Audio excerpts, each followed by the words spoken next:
My child, if I could take your hand and look into your heart, I would tell you this truth. God is saying this struggle has a purpose. The pain you're feeling, the obstacles you're facing, the nights you cried alone, none of it is wasted. None of it is meaningless. The Bible says, "And we know that in all things God works for the good of those who love him."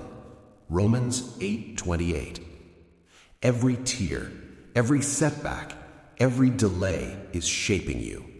Every challenge is strengthening your faith. Every disappointment is preparing you for something greater. God whispers, "Do not despise this moment.